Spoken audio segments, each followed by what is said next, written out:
any literature you guys have, I would love to have. Okay, things so I can do the display for that. We are we're active in working for the candidates, trying to be, but to be honest with you, there's only a few of us. The time of day I think is a little bit of it, but we have, and I'm so excited because 3 of our candidates out of the slate of candidates that are absolutely fabulous need and will be getting sworn in. And they'll do that because we are going to get them there. So I hope you guys all are committed to stepping up and working for the candidates' things. We need a change in the state, and I don't know, it doesn't take much. If you go to the library and read a newspaper for the last, how many years has she been there? We need a real change. So please, we have to get Democrats elected this year. So to start it off, we've got John Norwood, who's running for Secretary of Agriculture for the state of Iowa. And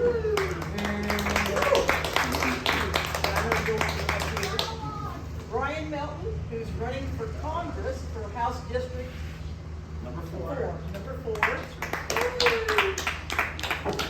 And we've got Dejear, who's running for governor and is going to be our next governor. We need sanity back in the state, and we're counting on you guys to bring it.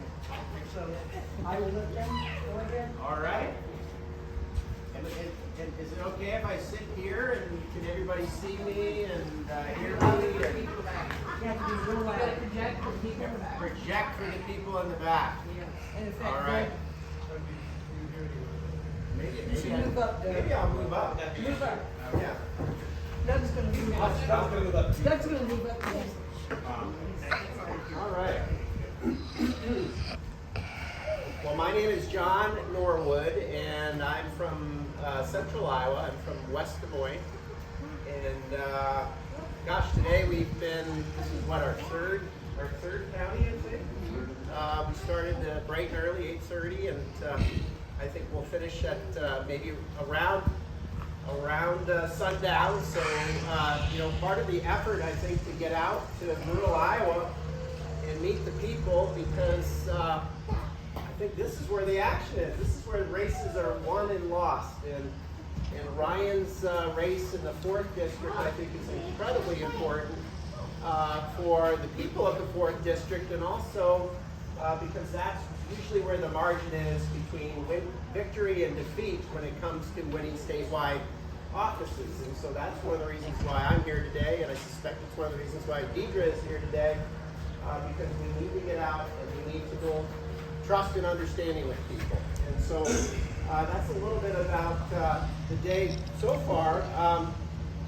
Maybe talk a little bit about my background. I've been in Iowa since 2002. It's not my home state. It's my home state now, but it's not my birth state. My birth state is Massachusetts. I grew up in the East Coast, and I grew up in a western suburb of Boston, one of the original farming communities of this country, founded in 1638. And so that's where my interest in agriculture really began. My home community was a dairy community for the western suburbs of Boston. And from there, I went to college in western Massachusetts, Williams College, and Williams College mascot is a purple cow. So there's another connection to agriculture. And I studied in college some political figures, including Henry Wallace. And I don't know if anybody here knows about Henry Wallace.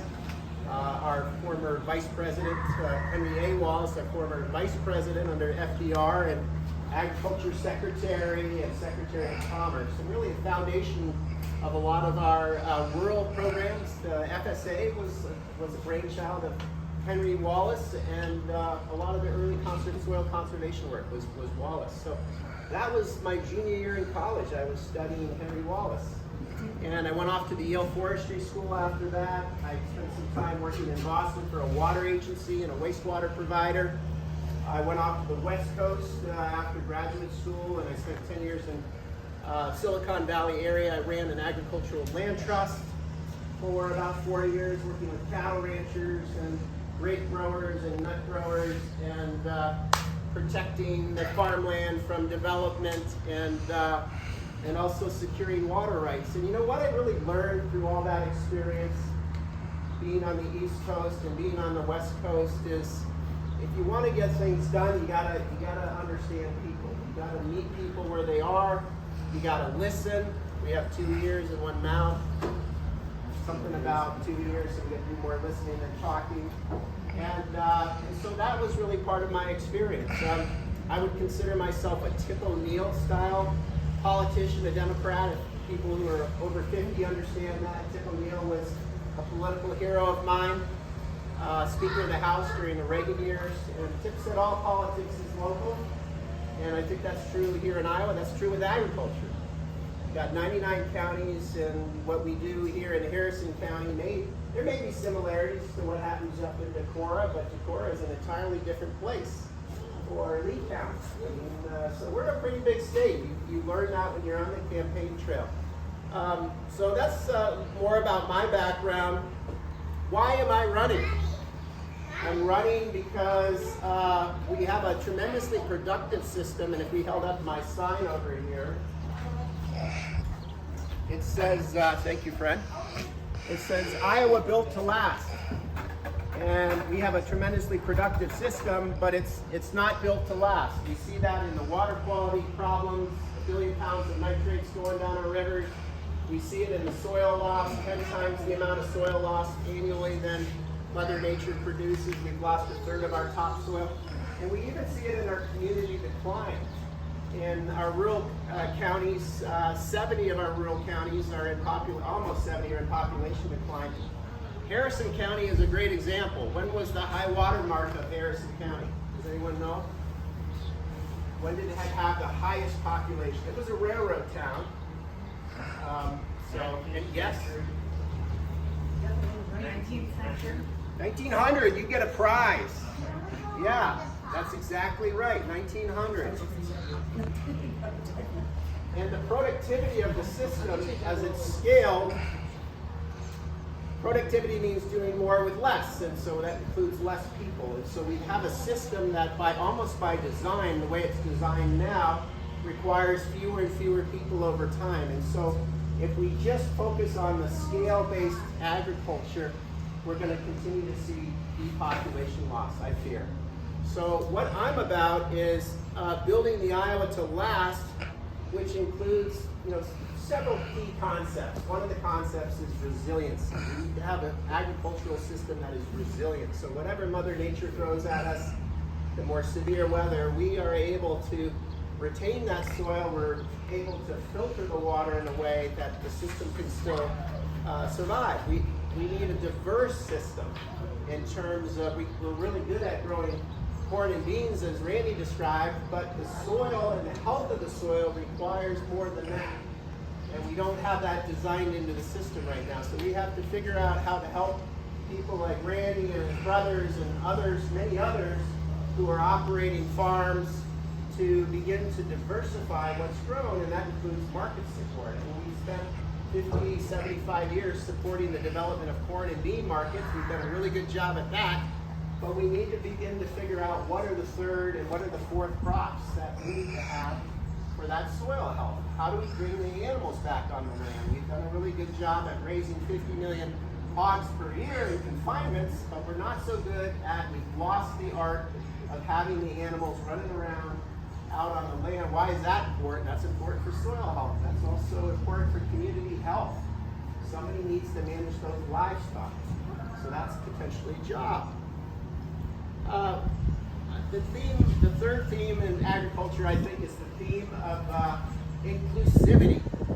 And the idea is farming is foundational to Iowa. We have many people, there are some people that have been here multiple generations on the farm. Randy, how many generations do you know? Second generation? Third?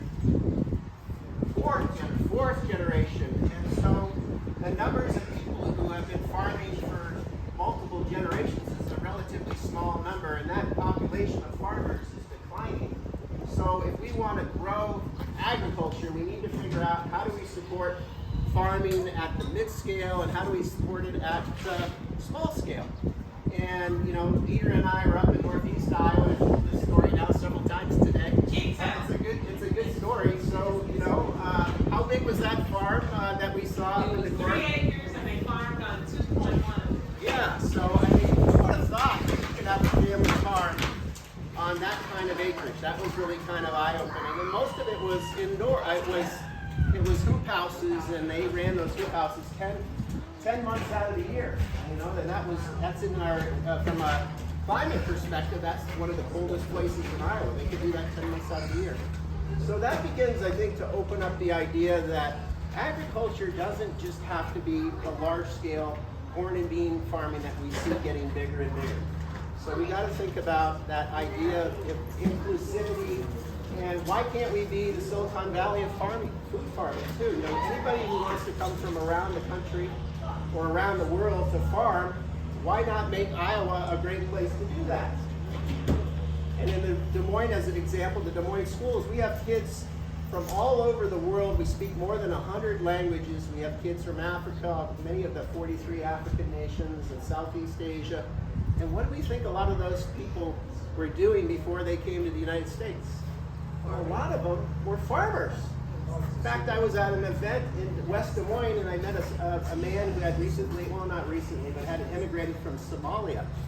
And that's what he said to me. He said, I come from a farming family, but we don't have the access to farm ground in a way today that is accessible for people typically who come from different countries in different parts of the country. And so let's figure out how to do that. And the idea of a farm park, for example, where we provide, like a business park or industrial park, farm ground for people to farm. And we lease it out, rent it out perhaps at 2 and 5 and 10 acres, or maybe it's for sale, and begin to support those farmers at small scale.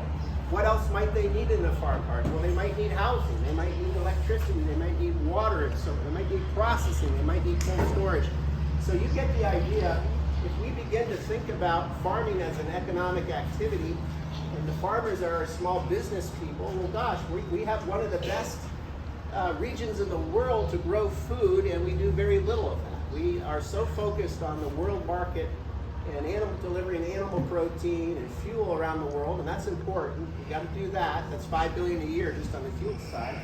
But we got to figure out how to feed ourselves. 90% of our food is imported. We have 80 million people within a day's drive. We have 3.2 million people here in Iowa. We got a third of our school kids that are on free and reduced lunch, and most of that food that gets delivered to them in the free and reduced lunch it's not produced in Iowa. And so that's part of the opportunity. That's, I think, part of, if you have people with vision like Dejear and who are thinking about farming and ag and food as a economic development opportunity, we could support the development and keep those dollars right here in Iowa versus sending them elsewhere.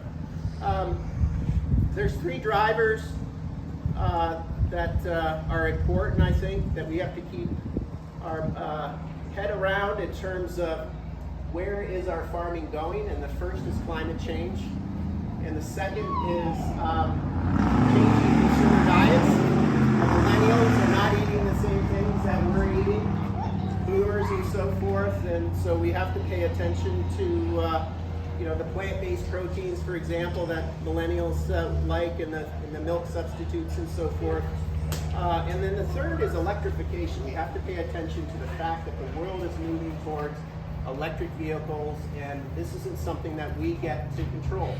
In fact, this smartphone was invented by Apple in 2007, and 15 years later, nobody had it to, we have a couple billion floating around. So the idea that these electric vehicles are going to just take forever to come on board, I don't think that's going to happen. I think in 10 years, we're going to be facing a very different world. So those are the 3 big major themes. Markets and systems we need to think about. Our farm policy is super important. The money that the federal government spends here in Iowa, $1.5 billion on an average year, that's super important. How that money gets spent, what we spend it on. The idea that of our 23 million acres of corn and beans, 60% is absentee owned. So people who don't even live in Iowa who own that land, and we got to think about what is the relationship between the farm operator and the landowner, and how do we make that fair? How do we balance the interest of the landowner and the farm operator? I use the analogy of a rental house. You have a rental house with peeling paint, and you want to get that rental house painted. So do you go to the renter to have it painted?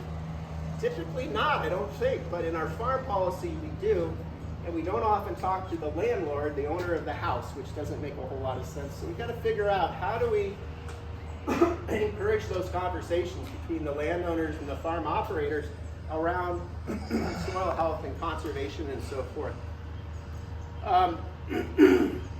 Just a couple other brief points here.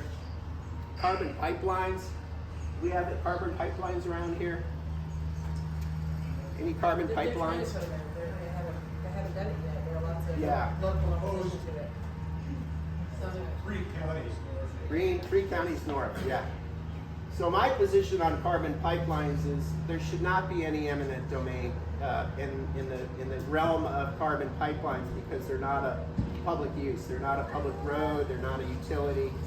And so if these pipelines get built, they have to figure out how to do it voluntarily. And my big two themes are, it has to be done fairly and safely. And so fairly to me means it's not a one-time payment, it's an annual payment like a windmill. And the county gets paid because they have to upgrade their EMS services. And the state ought to get a chunk, a wheeling fee for every ton of carbon, like a toll road that gets shipped off to North Dakota. The state of Iowa would get a piece of that fee, and that fee would go in to fund to drive the carbon back into our soil, which is where it belongs. It belongs in the soil. So carbon pipelines, hemp and marijuana, I think we need to think about as emerging markets. Medical marijuana, for example, having a more robust system for that. Currently the doctor can't talk to the patient about marijuana. I mean, it's just kind of bizarre.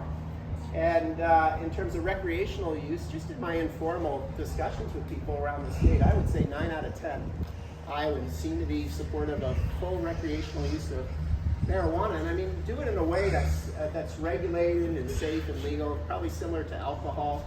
And Illinois, that's a $1.3 billion market. That money that Illinois makes is they make more tax revenue than they do on alcohol.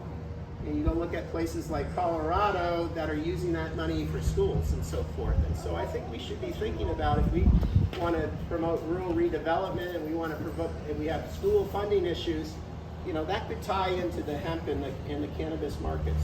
So I'm here to tell you that I want to represent all Iowans when it comes to this department. The Secretary of Agriculture, I almost think of it as the Secretary of Food, Land, and Water. It's a balance of those interests. We have to look at agriculture within the context of our water, of our land. Are we producing food? And what is the impact to public health? I mean, we just had the other day the brain-eating amoeba down in Taylor County, and that swimmer just passed away from that. And I'm not saying that necessarily that was caused by an agricultural use, but we know that in our state, 750 plus water bodies are now impaired. We can't get into lakes during the year and so forth, and so we got to figure out how to rebalance this system that's out of balance. I will be an independent voice, and my values, I think, are based on inquiry, rationality, humility, empathy, patience, and faith. And so you're typically, I would argue, with politicians, you're hiring people for their judgment. And their judgment is an accumulation of their experience and their background and so forth. And so I think that's something that's important to consider, the values of the person that you are looking to hire. And my website is Norwood, 4iowa.com. I'm on Twitter, I'm on Facebook with those handles as well. And I would appreciate any support, any help. I will answer a question if you have a question. And thanks for your time today. Hopefully you can hear this. Questions at the end. That's okay. Yeah, what's the condition on Doug, farm? we're gonna do questions then, excuse me, sorry. Questions. Questions at the We'll do end. those at the Oh, end. okay. Is that good? Yeah, the other, I'd like to see that excitement. sorry, I didn't catch you. And then, now we're gonna hear from Ryan Melton, who's going to take us to Congress, We're okay? gonna do our best. And I apologize because we are going to do questions and answers at the end after the candidates speak. And then also, if you can, it costs a lot of money to run for office. Trust me. Yep. I've done it a few times. And so if anything you can share or take envelope and do something later and stuff, John's your stuff is over here, so I'm gonna lay your envelopes over here with it. Okay? He's behind me. Oh, there it is.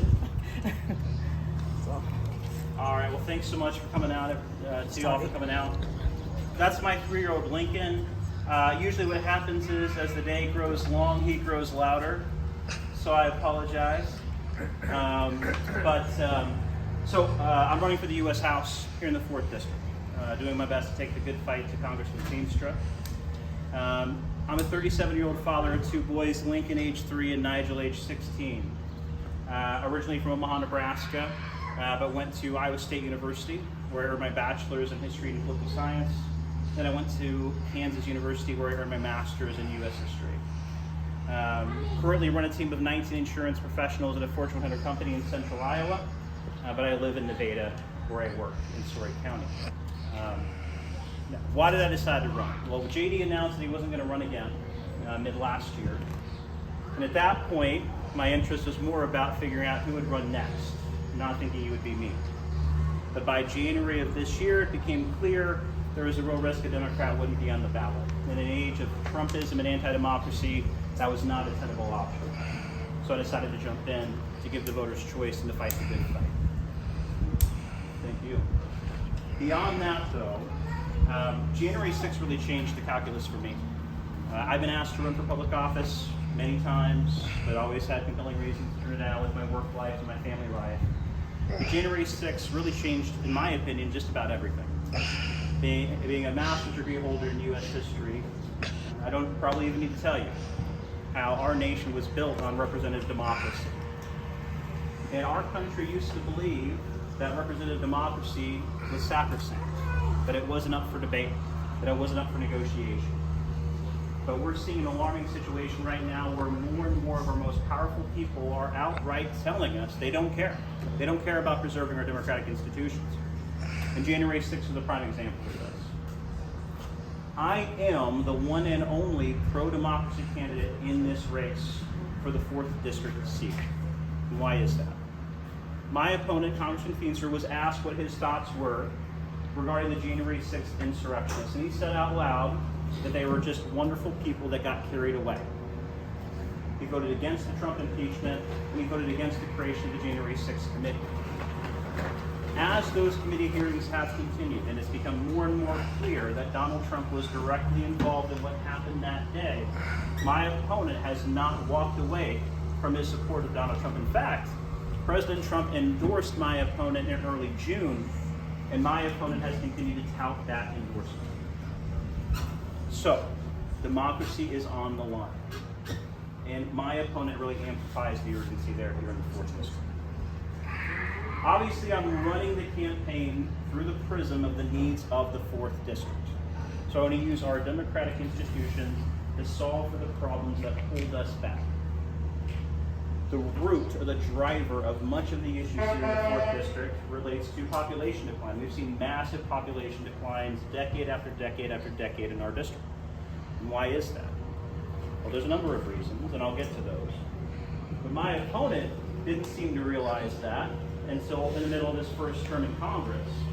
There's a recent article in the Carroll Times where he was touring a hospital in Carroll, and the hospital administrator told him that his hospital had recently lost $100 million. One of the reasons being population decline, that they couldn't sustain the hospital with the population in the community. And my opponent said in that article, wow, We should probably keep our people here, huh? Yeah, we should. But when I run you through the litany of reasons why this population decline is happening, it'll be clear to you why Congressman Feenstra is not the answer to that problem. Let's break that down. So, our young people, this is very jarring to me when I was knocking on doors throughout the district to get the signatures necessary to get on the primary ballot earlier this year.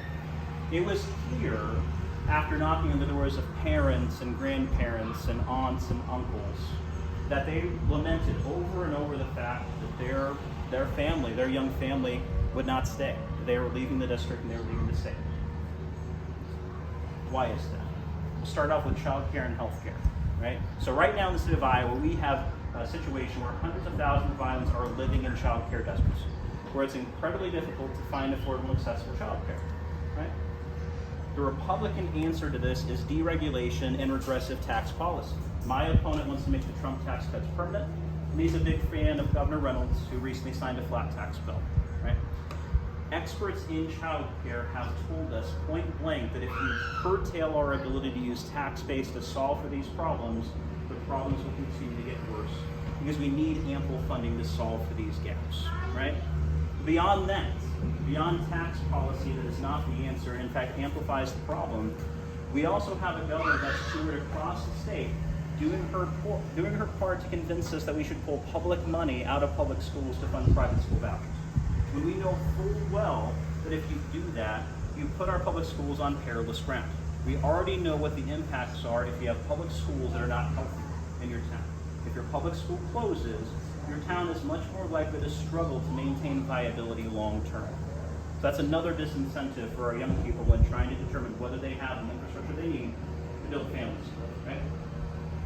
Beyond that, we know our rural hospitals are facing a lot of pressure right now. You've seen rural hospitals close across the state. A lot more are under pressure. Carroll being one example of many, right? And again, if you're a young person who wants to build a family here, and many young people do that leave, they just feel like they don't have the support they need to build families here. You need to have a primary care physician within a reasonable drive, a reasonable distance, to feel comfortable that you can raise families here, right? And that's a real problem as well. So I want to do something to push back against that. I'm a believer in a single-payer universal health care plan like Medicare for All, which would cut through a lot of the bureaucratic red tape and would increase affordability and accessibility for our people here in the district, right? But beyond that, we're seeing a real struggle right now that people are having when it comes to affordable and accessible housing. We're seeing this corporate buyout of home after home after home, where they can jack up rent. And we also know that our recent college graduates are finding it very difficult, on top of the massive college debt they often have, to find the ability to own homes for the first time, because they're being priced out of the market, right? And there's been a lack of new home builds as well. We know that home ownership is a vital piece of building your family's financial strength over time. And more of our young people are being hit with that double whammy of college debt and having to throw their money away on rent instead of being able to invest in a property that they can sell later on down the road. Okay. But let's say you're fortunate enough as a young person to check off those initial boxes. Well, then you got to find a job. And right now throughout the district, if you drive throughout the district, right, you're seeing companies that are doing very well that are advertising full-time jobs for $10 an hour still, right? If you look at Common Good Iowa's assessment of the situation, a living wage, which a family with 2 kids needs to provide for the basic necessities of that family, it's roughly $20 to $23 an hour, right?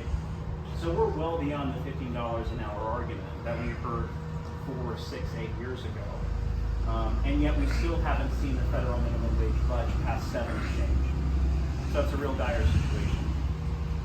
Beyond that, we deserve to have workplaces where we're respected, where we have the rights we need to build our careers that are stable. I am endorsed by the AFL-CIO. My opponent, Congressman Feenstra, is literally one of the lowest rated congressmen in Congress because of his anti-worker voting record. So if you're a young person in this district, and you're looking for your long-term plan and you want it to include the 4th district as your base, if you have a representative that's so anti-worker, that's yet another disincentive that will drive you away. And I'm going to do whatever I can to push back against that as well. Right? Moving on to public education. Let's say you've established yourself and your kids, a few years down the line, are going to go to kindergarten. You look at your community's public school and you see that right now we have a governor that's doing whatever she can to not only defund public schools, we also have a representative in DC that wants to do whatever he can to kneecap our ability to fund those schools. And we have a governor who's touring the state, along with members of the state legislature in Des Moines, vilifying those school teachers as well.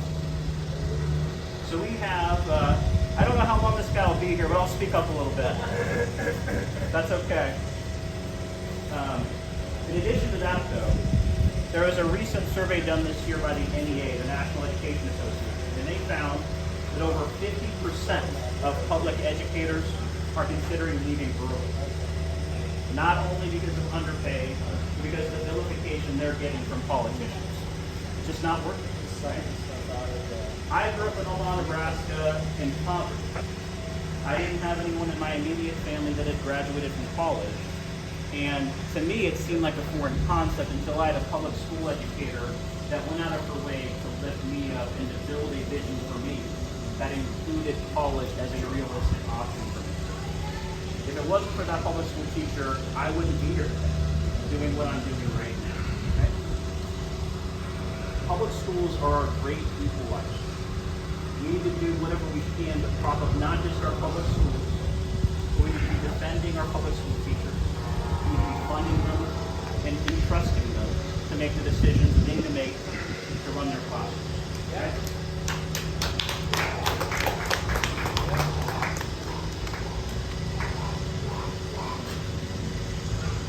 If you have all of those foundational building blocks of a family secure, then you want to live in a community that is safe and secure. My opponent has proven with his voting record time and time again that he's as bad as Steve Gates when it comes to voting records, but wise enough not to say the worst about that. That's really the only difference there is between Congressman Feenstra and Steve Gates. So let's go through that voting record. Congressman Feenstra has an opportunity after opportunity to vote for bills that would make our communities here in the district safer. But he's chosen not to every single time. He voted against the Crown Act, which would help us fight back against discrimination that people have in the workplace.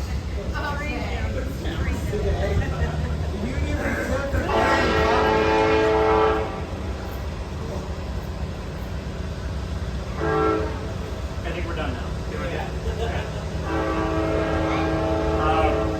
He voted against the Equality Act, which helps us fight back against discrimination that people in the LGBTQ+ community face.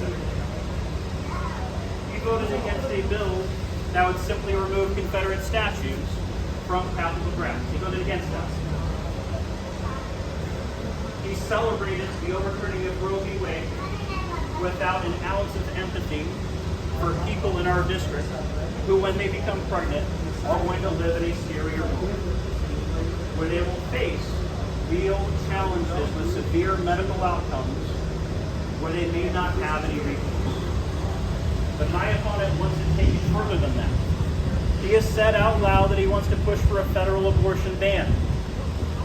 And when KTIV in Sioux City asked him what exceptions he included in his ideal federal abortion ban, he simply said, I want everyone to know how pro-life I am. What that means is, it's not a pro-life stance.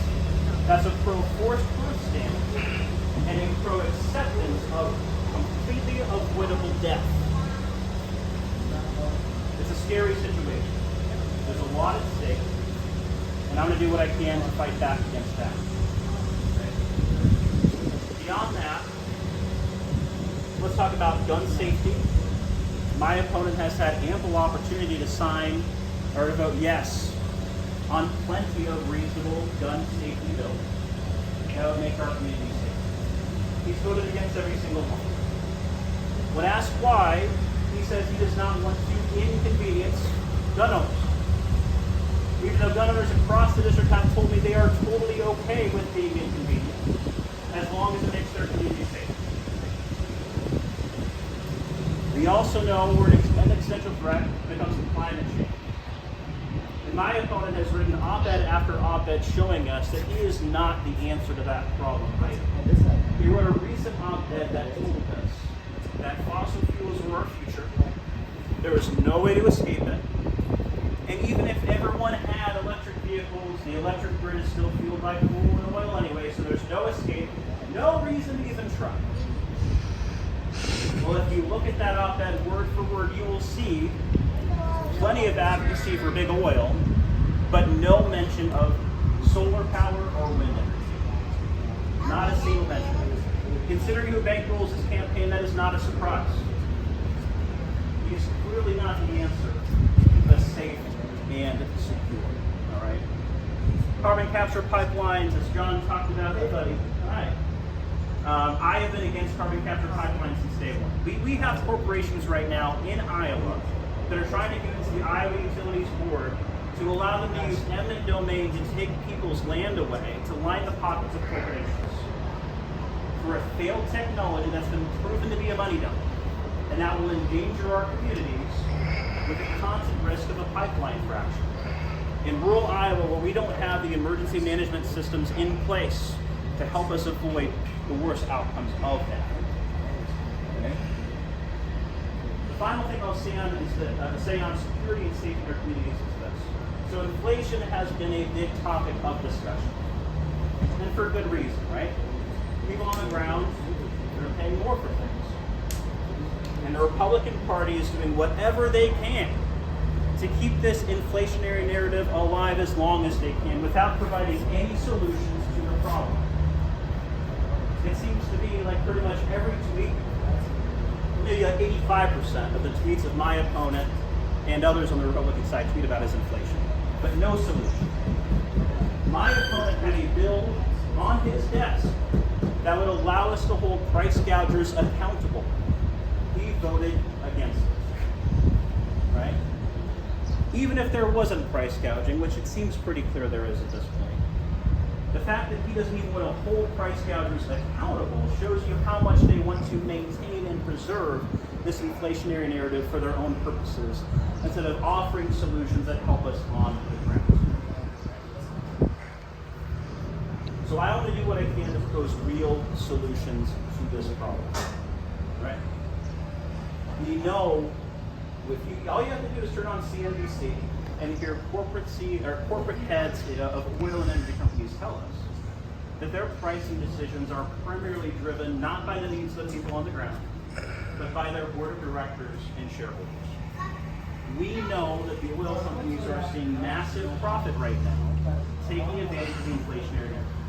We also know that COVID was a warning to us as to the vulnerability of our supply chains. COVID showed us that corporate consolidation in our country is leaving us extremely vulnerable. In 2022, we were talking about a baby formula shortage that made it difficult for us to feed our babies. Corporate consolidation is a threat to our well-being, is a threat to the safety and security of our communities. And my opponent voted against a bill that would have provided emergency funding to the FDA to get the big plant that was offline that led to the baby formula crisis. He voted against funding via a bill that would have helped boost their ability to inspect our way out of this crisis. Because they care more about their political standing than they care about us on the ground. So my ask of you is this. When you talk to your independent friends, when you talk to your Republican friends, they tell you all day, every day that this is Bidenflation. I just want you to talk to them and have them look at the voting record of Republican after Republican after Republican that had the opportunity to hold price gougers accountable, that had the opportunity to help our FDA get us back online when it came to baby formula crisis, and who bankrolls their campaigns, which is big oil and fossil fuels. And you'll have your answer as far as why they're posting on social media about it, but are not proposing any solutions, right? We should not be afraid as Democrats to push back on these narratives because they're flimsy and surface level narratives that fall apart with the slightest scrutiny. We should not be afraid to push back on these. anyway. So I'm going to keep fighting the good fight every day. There's a lot at stake. And I don't care how tough the odds are, because I know that the people, if they are educated and if we keep talking to them and we keep whittling away at it, they're going to understand the value of voting Democrats and voting for Democrats. So let's keep up the good fight. I'm at meltonforiowa.com. I have cards somewhere, I think. Maybe I don't right now, I'll bring them. I'm also on Facebook and Twitter at Melton for Iowa as well. Thank you so much for coming out.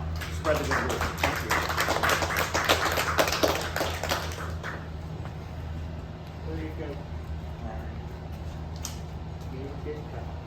Thank you. Thank you. I appreciate you.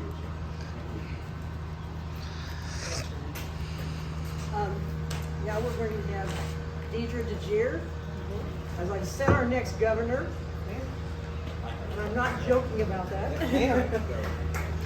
I am so excited to see her again, because her and I ran and we're at meetings together for women, 2018. And she ran as Secretary of State, and by all accounts, we'd be in a lot better place if she got it, but I'm excited that she's here right now and is going to be the boss of the Secretary of State. Awesome. Well, you know, we have a good Democrat running for Secretary of State right now. He's not here. And his name is Eric Van Lanker. Or, excuse me, his name is Joel Miller. Eric Van Lanker was in that primary with him. Eric Van Lanker is my running mate now. And so we're excited, honestly, to have Democrats up and down the ballot that can add value to our communities. We've got a good group of people who have signed up to run for office. One, because they believe in the state, but more importantly, they're committed to serve this state. And it's important for us in this election cycle to ensure we get as many good folks elected as possible that best represent our values, because there's this outstanding question that's out there of whether or not democracy is alive or dead. And I come from a demographic of people that cannot benefit from the death of democracy. And none of us in this state can. And I know it may seem challenging at times when we think, can we get through this era? Can we get through this phase? And I want to bring us back. I know a few people in the space have had the opportunity to hear me speak before. And so I'm not apologetic about the double dose of encouragement that I'm going to give you today. Needless to say, in the first election, only white male landowners could vote. That's it. It wasn't enough to be white. You had to own land. And not only did you have to own land, you had to be a male. And over time, we have been able to progress. There was a moment during the Vietnam War where there was this question out there, hey, you want me to go and fight, but you don't want me to go and vote? I'm old enough to fight, but not old enough to vote.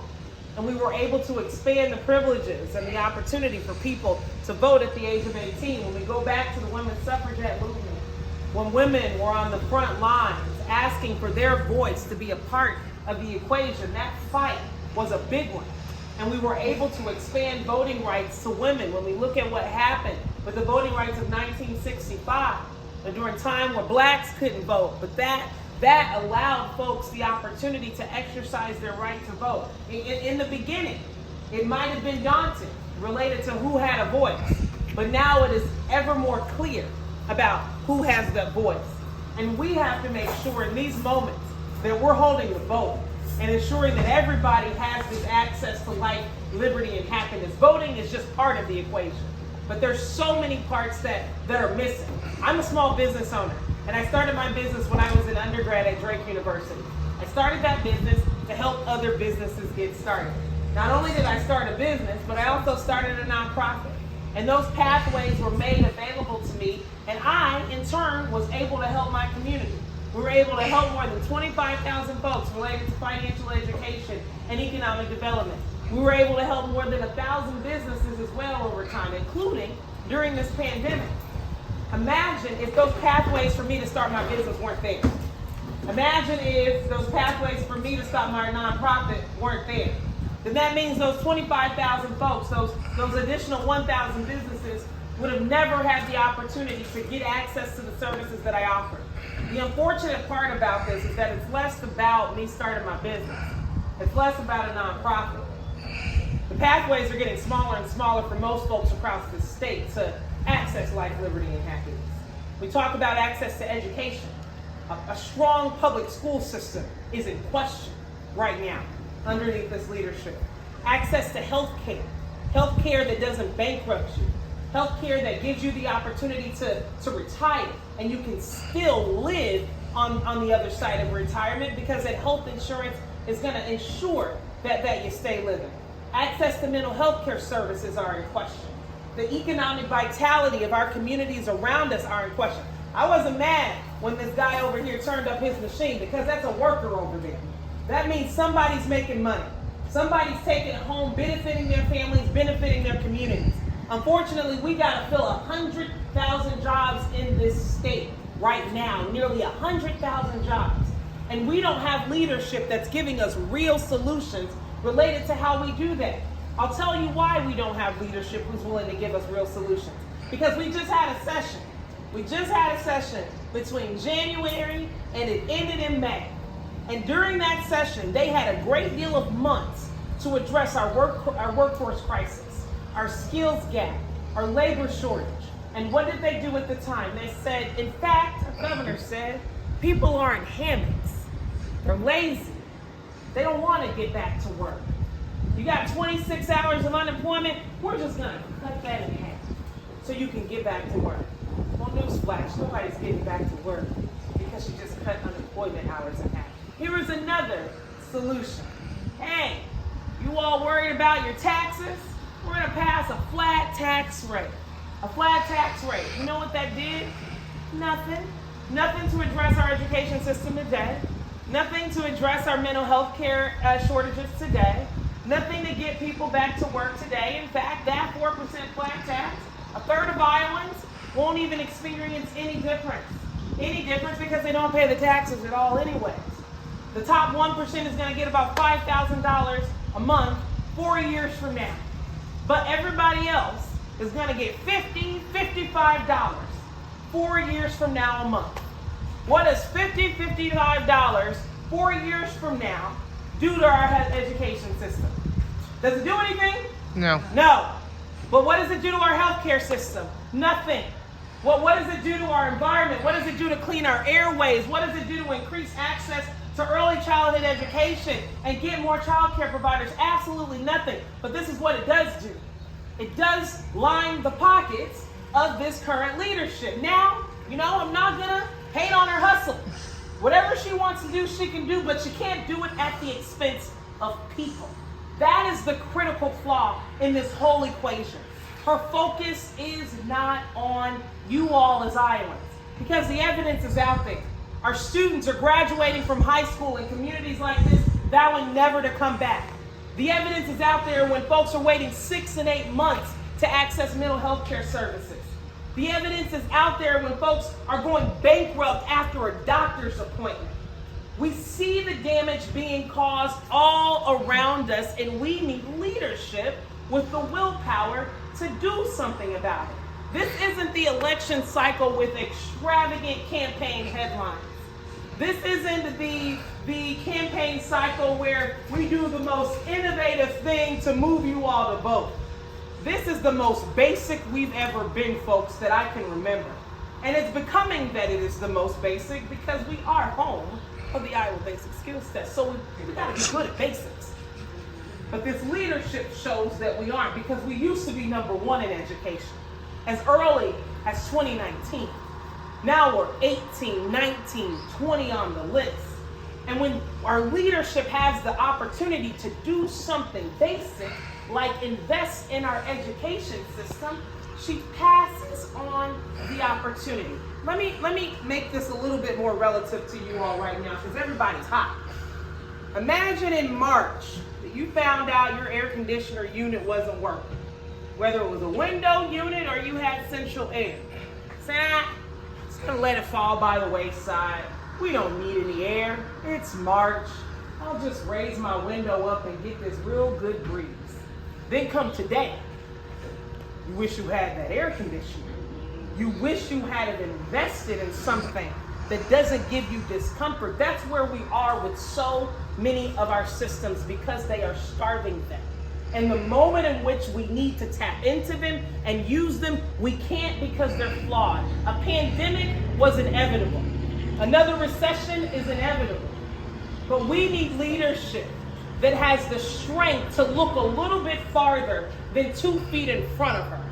To look far into our future so that we have an Iowa we can be proud of 5, 10, 15 years, 50 years from today.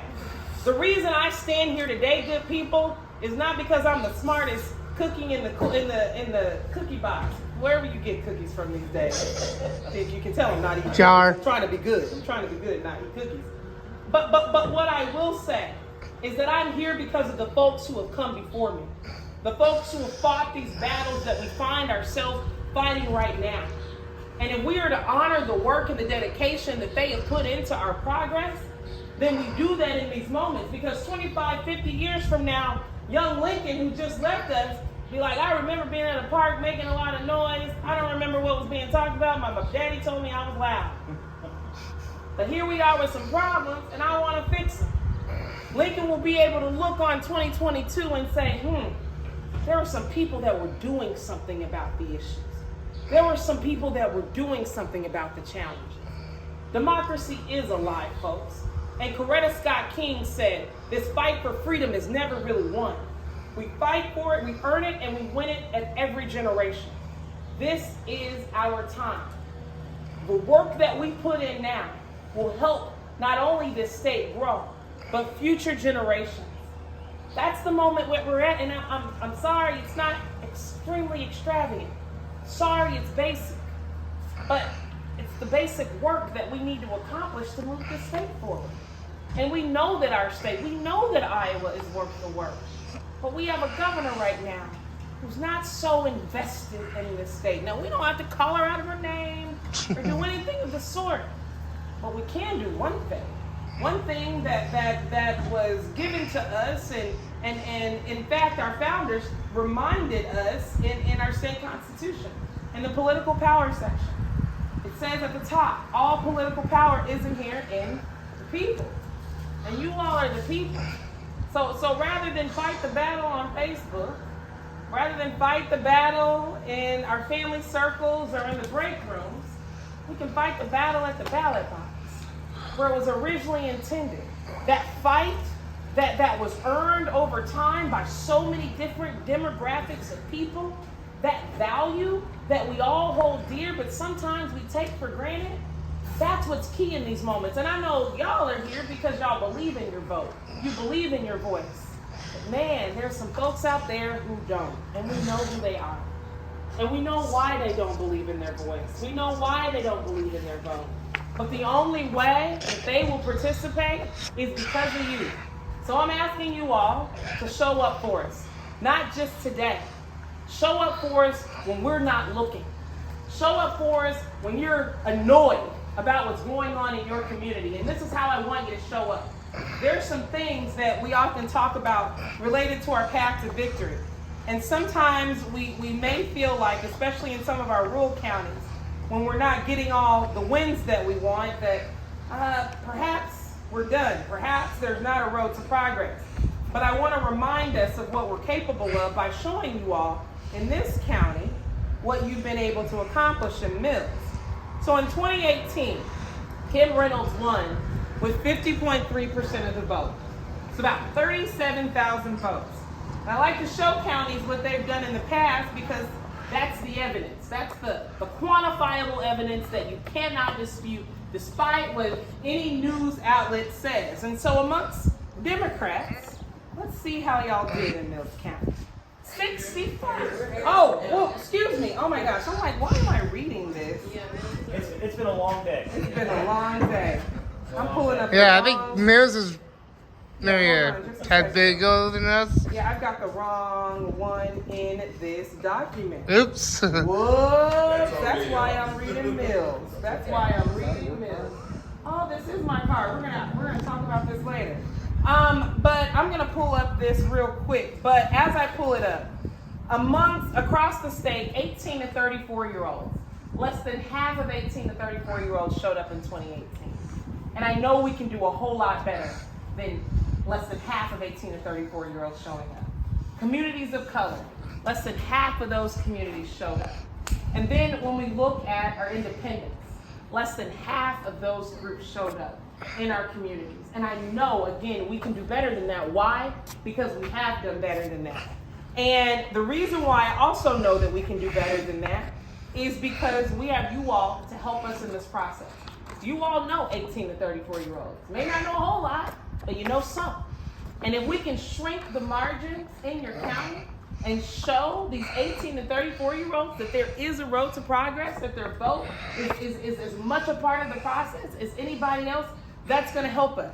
Communities of color, if you know anybody that's in a community, whether they're Black, Latino, and immigrant, so on and so forth, and they're eligible to vote in our state, ensure that they have equitable access to the process by you all giving them that invitation. And then the last group of individuals, a group that often gets left out. That group is our independents. We did not have a strong independent outreach program in 2018. We usually see them in presidential cycles, but we don't typically see them in our midterm elections. This one is gonna be different. We are committed. Now I got Harrison County data. And we are committed to ensuring that we are not only reaching out to those people, we're investing in those people. And this is what I mean. A lot of folks think that people just organically show up to the polls and vote. No. They're showing up because somebody knocked on their door, because they got a mailing, because they got a phone call, because they saw an ad on their phone. That takes money.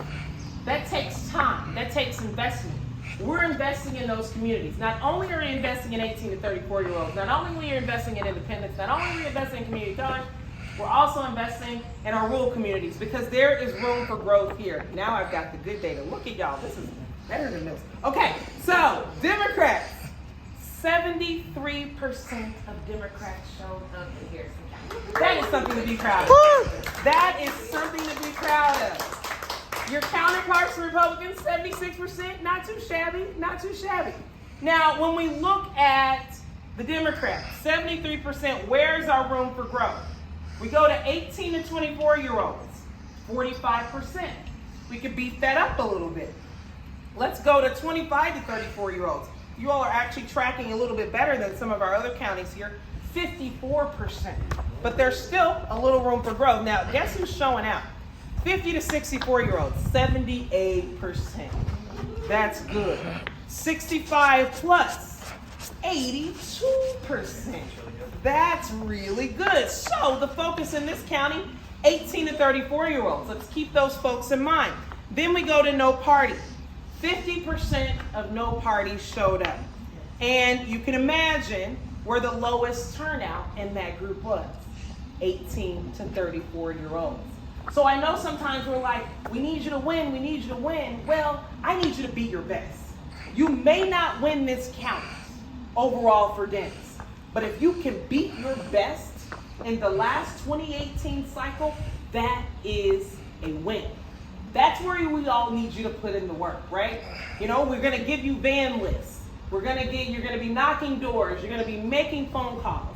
But another list that is also important is the list that is your phone. When you have time scrolling through, instead of scrolling on Facebook and playing Toon Blast, maybe you can scroll through your contact list and look for 18 to 34-year-olds. And when you find them, reach out to them. When you reach out to them, don't tell them to vote first. Don't mention my name, don't mention Kim Reynolds' name. Just check in on them.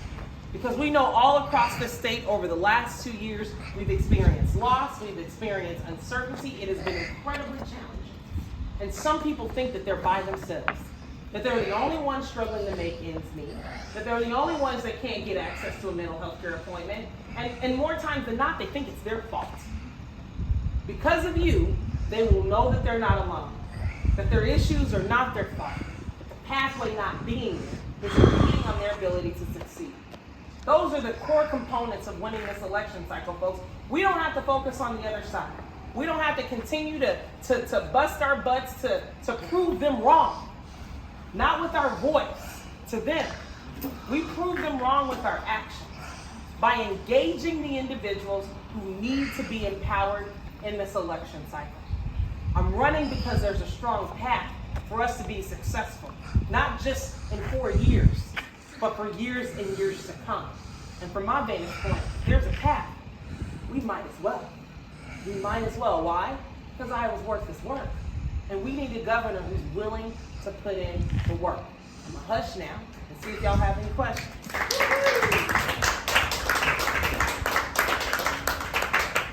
I literally thought I was going to time for the bill. Any questions you all might have? I had a question for Jay. John? John. Awesome. Fire away. No. Yeah. You should be impressed. I remember it was not right. Oh yeah. What's your philosophy about farming? What's my philosophy about, Yeah, about farm subsidies? About farm subsidies? Yeah. I mean, that's been a. Yeah, that's an excellent question. Remember, I mentioned in my remarks that the public, through our federal farm bill, spends $1.5 billion a year in Iowa. I mean, that's a huge amount of money. That's compared to a state budget of about $9 billion. So that's not insignificant. That's a lot of money. And I think we ought to be asking, what does the public get for that money? The cover crop is the number 2 entitlement in the farm bill. And cover crops are an important part of production, undergirding, weather events, for example, droughts or floods, and protecting the farm producer. And that's important, but we should also be thinking about where is it we should be farming and where shouldn't we be farming. And so crop insurance is a tool we have that I would argue it gets misapplied in certain places. I mean, we should not be underwriting the production of crops in places where it contributes to soil loss or flooding and so forth. Yeah, so that's how I would begin to answer that question is, for the money that the public spends, what does the public get in return?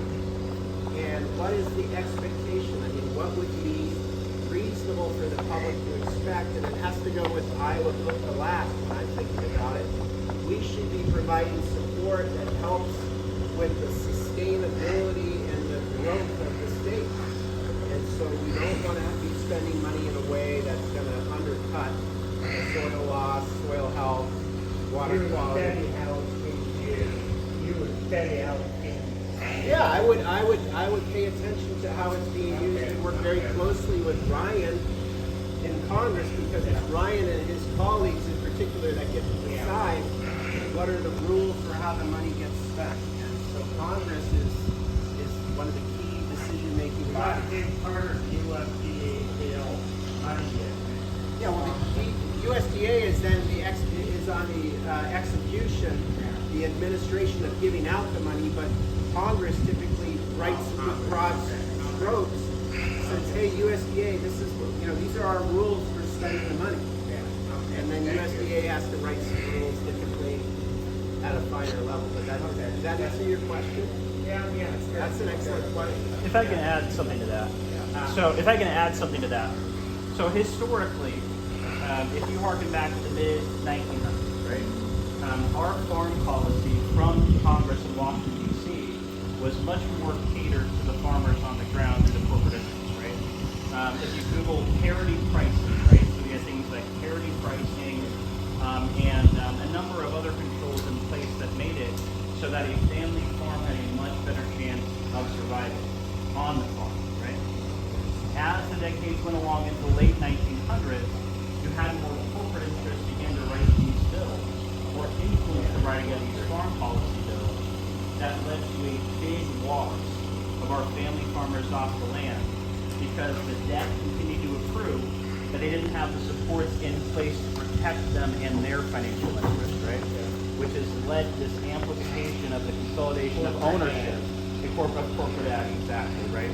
And so, I know that this is all connected, right? Because if you have a consolidation of power in ag, and you have bigger operators that are driving our direction as far as ag policy is concerned, you have a lot more risk as far as sustainability long term, because it's being driven primarily by massive profit motive. And we want to do more to protect the family farmers, the small and mid-scale farmers on the ground, and create a more sustainable ag future in our state.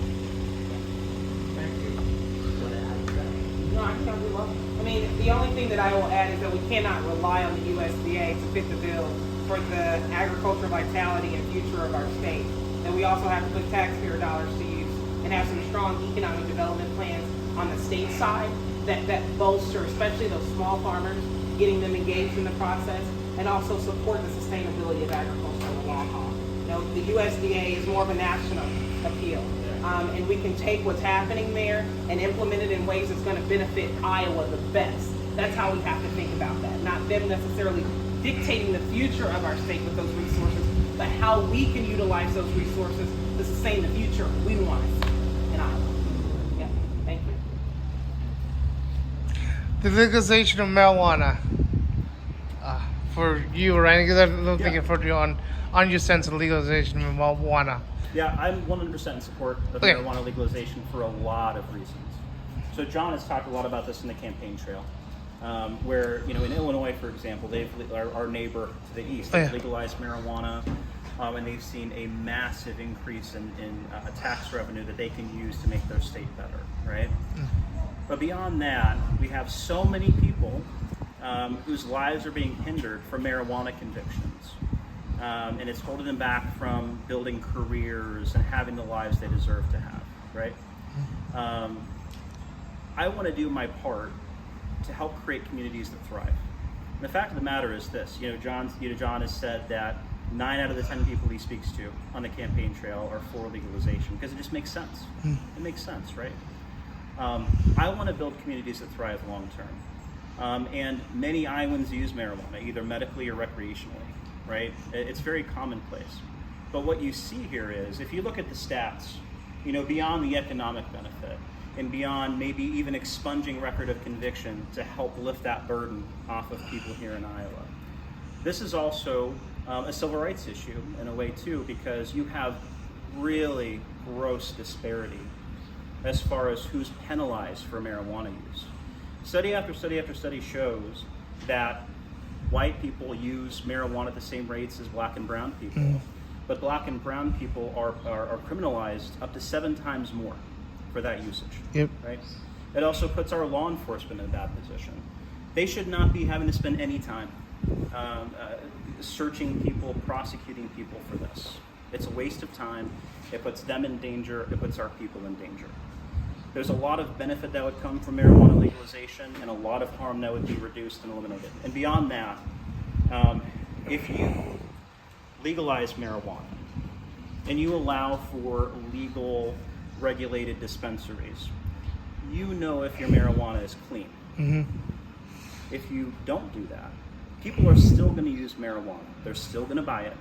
It's just that there's a much higher risk that they don't know where that marijuana is coming from. And we're seeing more and more situations where marijuana is laced with other things that a lot of people don't know about, such as fentanyl, which is killing people right now, right? You have a lot of young people, teenagers, early 20s that are dying from fentanyl ODs, unbeknownst to them, because they thought they were just smoking weed, right? Yeah. There's so much more we can do to help our communities in that space all day, every day, 100% in support of legalization. Yeah, and to add on to Ryan, polling has shown that overwhelmingly Iowans want to see a more expanded approach on cannabis in this state, and data also shows that Iowans are using it. And from my vantage point, if we're going to put people first, we're going to make sure they're safe. We're going to make sure people whole. We talk about healthcare systems and mental health care systems. We know folks are using it and it's unregulated. Again, we are setting people up for failure and perpetuating what could be another crisis. About last year, between 8 and 9 months, Iowans spent $26 million in the state of Illinois, and it wasn't on shoe money. It was on cannabis. And we didn't get those taxpayer dollars. So when we're talking about stronger mental health care systems, stronger educating systems, or stronger education system, even something so simple as paid parental leave, so that when families have their babies, they're not fearing losing their jobs. That's an opportunity of tax revenue that can be funding those types of programs, but we're leaving that on the table. There have been a great deal of lessons learned all over the state, and I can see why Iowans didn't want to lead on this issue, but other states have done it. Best practices are out there, and we can take those into consideration as we create a policy that's going to work best for Iowans on the medicinal side and the recreational side. But we're losing an opportunity, and we're also perpetuating what could be a crisis by not keeping Iowans safe with regulations. Yeah, I would add on to those two comments that I think that you can't look at marijuana in a vacuum. I mean, it's on a spectrum of other legal and illegal drugs, and it's the illegal, well, it's even some of the illegal drugs that are being misused, the opioids, the methamphetamines, the fentanyl, as Ryan mentioned, and the ability for weed, if it's not clean, it's not legalized, there's greater risk of people ingesting that. So that's an issue. You know, a story I had from about a month ago was I was at a luncheon, and I asked a woman, as I often do on this issue, you know, what are your feelings towards cannabis? And she said she's a millennial, and the millennials have a very different view, typically from older boomers and so forth, as to the acceptability of cannabis. And she said, well, I'm from Colorado. I said, okay, well, tell me about Colorado. How's that worked out? And she said, well, actually, I think it's worked out pretty well. She says, it's interesting. My father, he's a patrolman. And I said, oh, really? So how does he feel about it? And she said, well, he was originally against it. But then he noticed after the laws went into place, he said he spent a lot less time having to intervene in domestic violence and other kinds of situations because people essentially were switching from alcohol, and you want to talk about dangerous drugs. Alcohol is probably up there. Number one, it's legalized. And so that, I think, is maybe some of the potential upside of the cannabis if we brought it into a safe, legal system. And so I think we have to think about it in a regulated context like we do with alcohol. We don't want it running around in our schools. And so we have to think about how do we keep our kids safe in particular. But you know, those are my feelings. I think we got to think about what is the opportunity cost of putting our heads in the sand.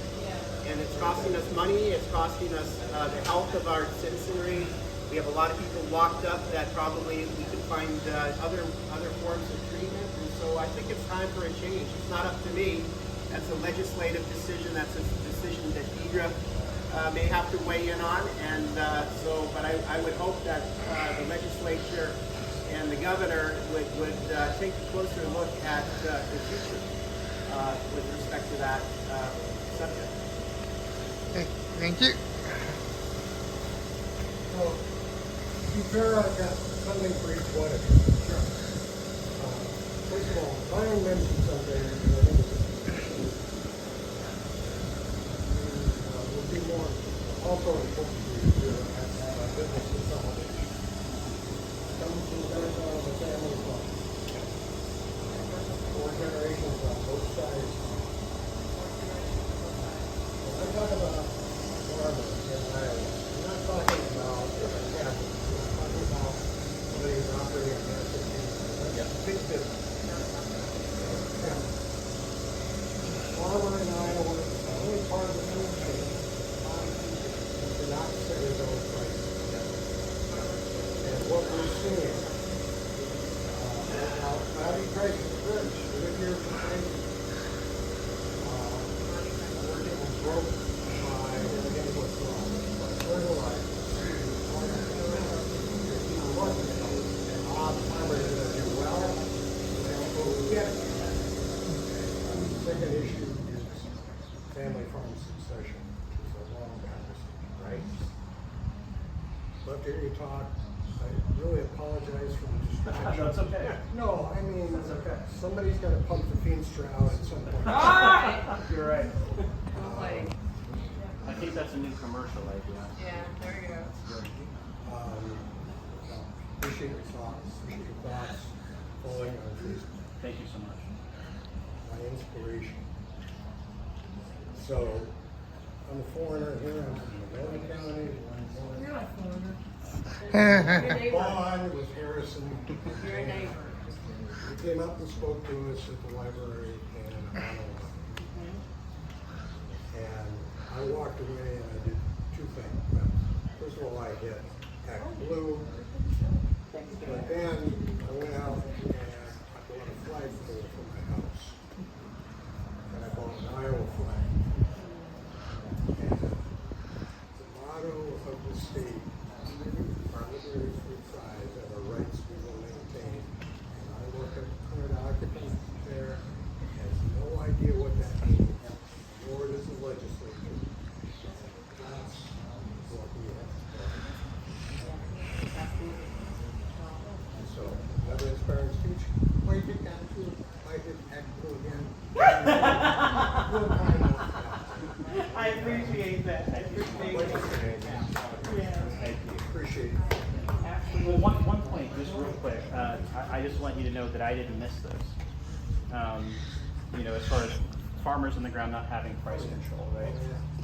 I don't know if you saw this, but Smithfield, JBS, the big meat packers are being sued right now because of collusion, price fixing, right? And that's just yet another example of how corporate consolidation and corporate power is screwing us over here on the ground, right? And yet another example of how we know what the root causes of inflation are. We know which party has made proposals to address it, and which party uses it to their advantage politically, while doing nothing to help us. So, Good farm policy, antitrust, we'll wait that out. Yes. Yep. And in the governor's office, it's gonna be sweetheart deal with the package. Yep. Like we did with the- yeah. Gotta put people first. That's right. Right. Thank you. Thank you. Thank you for coming. I was gonna say legalized teaching. Yeah. You know what? You know what? Absolutely. Yeah. Well, you know, we asked you all the last time we saw you in Ottawa, and the last time I saw my dear friend over here in a different county. He hops over to counties too. We asked you all to continue to show up, and I'm just grateful that you're continuing to show up. Because the more you show up, the more nuggets you have to share that hope and inspiration to other people, and that's what we need each other in these moments. And I am of the mindset there is, as Kamala says, no one stands alone. And we've got to stand by each other in this process, even when it's hard. I'm gonna give you guys the opportunity to canvas around. And if anybody wants to put something in it, fine. If not, remember, they could use money. And thank you for your support. Hand it around. Get a workout. I'm good. After we fill up the bucket, let's get a group. That'd be good.